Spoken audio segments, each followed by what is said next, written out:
মিরপুরের পল্লবীতে রামিসা আক্তার নামের ৭ বছরের শিশুটির সাথে যে মর্মান্তিক ঘটনা ঘটেছে সেটি সত্যিই দুঃখজনক বিষয় এবং নিন্দনীয়। প্রাথমিক তথ্য অনুসারে জানা গেছে যে শিশুটিকে অপহরণের পর ধর্ষণ এবং হত্যা করা হয়েছে, যা পুরো দেশকে নাড়া দিয়েছে।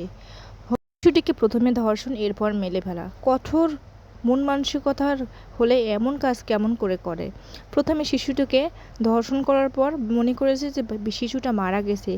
এরপর তাদের সাথীরা সহ শিশুটিকে জবাই করে তার মাথাটা রাখে বাথরুমে, বালতির মধ্যে পানির মধ্যে চুবায় এবং নিথর দেহটাকে রাখে খাটের নিচে। এর সঙ্গে তার বউ তাকে সাহায্য করে। রামিসার মা রামিসাকে খুঁজতেছে। তার মা তো আর জানে না যে ভিতরে এরকম তার মেয়ের কাহিনী হচ্ছে। রামিসার মা খুঁজতে খুঁজতে সামনের ফ্ল্যাটে দেখে রামিসার একটি জুতো পড়ে আছে। রামিসার মা ভাবে যে রামিসা এই ফ্ল্যাটে হয়তো গেছে, এই জন্য মা অনেক দরজা ধাক্কাধাক্কি করে, কিন্তু অপর দিকে চলছিল রামিসার উপর নির্যাতন।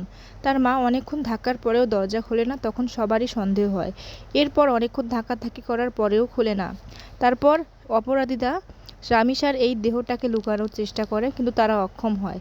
অপরাধী দুইজন তারা গ্রিল কেটে পালিয়ে গেলেও তার বউ তাদেরকে সাহায্য করে।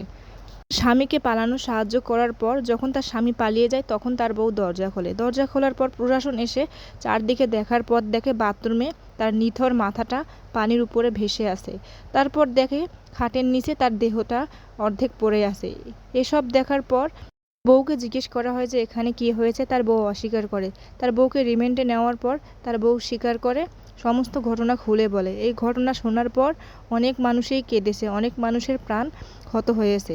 পুলিশের তদন্ত মতে জানা গেছে যে ৭ ঘন্টার মধ্যে এক অপরাধীকে গ্রেপ্তার করা হলেও আর এক অপরাধী বেঁচে যায়, তারও কোনো নিস্তার নাই। অপরাধীকে রিমান্ডে নেওয়ার পর বোঝা যাবে এর সঙ্গে আরও কে জড়িত আছে। তো একজন নারী কিভাবে পারল তার অপরাধী স্বামীকে সাহায্য করতে? এত সুন্দর একটি ফুটফুটে বাচ্চাকে দেখে কি একবারও মায়া হলো না? অপরাধীদেরকে খুঁজে বের করার জন্য কাজ করছে। প্রধানমন্ত্রী তার পরিবারের সঙ্গে দেখা করে গভীর শোকাহত প্রকাশ করেছেন এবং দ্রুত তদন্তের মাধ্যমে নিশ্চিত করার আশ্বাস দিয়েছেন। এই ঘটনার পুনরাবৃত্তি রোধ করতে আমাদের সমাজের সবারই সচেতন হওয়া উচিত। সম্মিলিত পদক্ষেপ গ্রহণ করা অত্যন্ত জরুরি। অপরাধীদের কঠিন এবং কঠিনতম শাস্তি দিলে তখনই তারা দমন হবে। তাদেরকে যদি শাস্তি না দেওয়া হয়, সমাজে আরও ধর্ষণের সংখ্যা বাড়বে এবং আমাদের বাচ্চাদের আর কোনো নিরাপত্তা থাকবে না। কিছু জানোয়ার সমাজে ঘোরাফেরা করে যারা মানুষের মুখোশ পরে থেকে এরম করে ক্ষতি করে। সব সময় বাচ্চাদেরকে নিরাপদে রাখুন এবং চোখে রাখুন, তাহলে বাচ্চাদের নিরাপত্তা নিশ্চিত থাকবে। রামিসার মতো মর্মান্তিক ঘটনা যেন আর কোনো শিশুর না হয়।